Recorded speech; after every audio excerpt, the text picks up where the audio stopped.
തൃപ്രങ്ങോടുണ്ടായ കൊലപാതകത്തിൽ അതിഥി തൊഴിലാളി അറസ്റ്റിലായ സംഭവത്തിന്റെ തുടർച്ചയായി പഞ്ചായത്ത് സുരക്ഷാ യോഗം സംഘടിപ്പിച്ചു. തിരൂർ പോലീസിന്റെ സഹകരണത്തോടെയാണ് യോഗം ചേർന്നത്.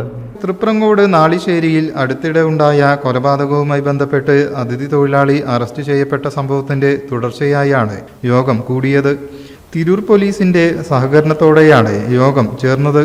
പഞ്ചായത്ത് അധ്യക്ഷൻ മുജീബ് പൂളയ്ക്കൽ ഉദ്ഘാടനം ചെയ്തു. ഇങ്ങനെ ഒരു മീറ്റിംഗ് വിളിച്ചു കൂട്ടിയതിൻ്റെ ഉദ്ദേശം നിങ്ങൾക്ക് എല്ലാവർക്കും അറിയാം.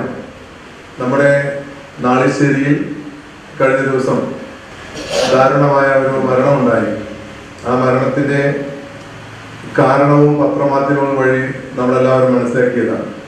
ഒരു അന്യ സംസ്ഥാന തൊഴിലാളി കൂടെ ജോലി ചെയ്യുന്ന നമ്മുടെ നാട്ടുകാരനെ മദ്യലഹരിയിൽ അതിദാരുണമായി കൊലപ്പെടുത്തുകയുണ്ടായി.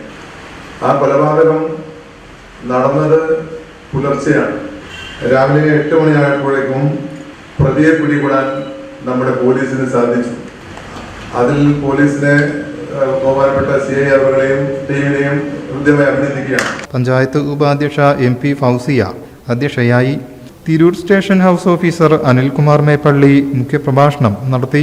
പഞ്ചായത്തിലെ എല്ലാ വാർഡുകളിലും വാർഡ് മെമ്പർമാരുടെ അധ്യക്ഷതയിൽ പൊതുജന പങ്കാളിത്തത്തോടെ ജാഗ്രതാ കമ്മിറ്റികൾ രൂപീകരിക്കാനും 5 വാർഡുകൾക്ക് ഒരു പോലീസ് ഉദ്യോഗസ്ഥൻ എന്ന രീതിയിൽ പോലീസിന്റെ സഹായം ലഭ്യമാക്കാനും യോഗം തീരുമാനിച്ചു.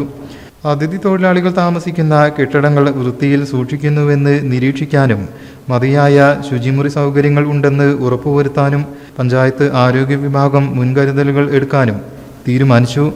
അതിഥി തൊഴിലാളികളുടെ രേഖകൾ കെട്ടിട ഉടമസ്ഥൻ പോലീസ് സ്റ്റേഷനിലും പഞ്ചായത്തിലും സമർപ്പിക്കാനും തീരുമാനമായി. Tirur police sub inspector T Naseer യോഗത്തിൽ ക്ലാസ് എടുത്തു. പഞ്ചായത്ത് സ്റ്റാൻഡിംഗ് കമ്മിറ്റി ചെയർപേഴ്സൺമാരായ Chemmala Haneefa, VK Muhammad Shafi, Fabimol, panchayat member P Muneer തുടങ്ങിയവർ സംസാരിച്ചു. പഞ്ചായത്ത് സെക്രട്ടറി ദിനേശ് സ്വാഗതവും CDS ചെയർപേഴ്സൺ ജിജി മനോജ് നന്ദിയും പറഞ്ഞു. News bureau, Tirur. In the heart of Malappuram, with traditions weave seamlessly into modernity, KMT tells a story of unity. Redefining beauty, transforming generation. KMT Silks, Perinthalmanna and Kottakkal.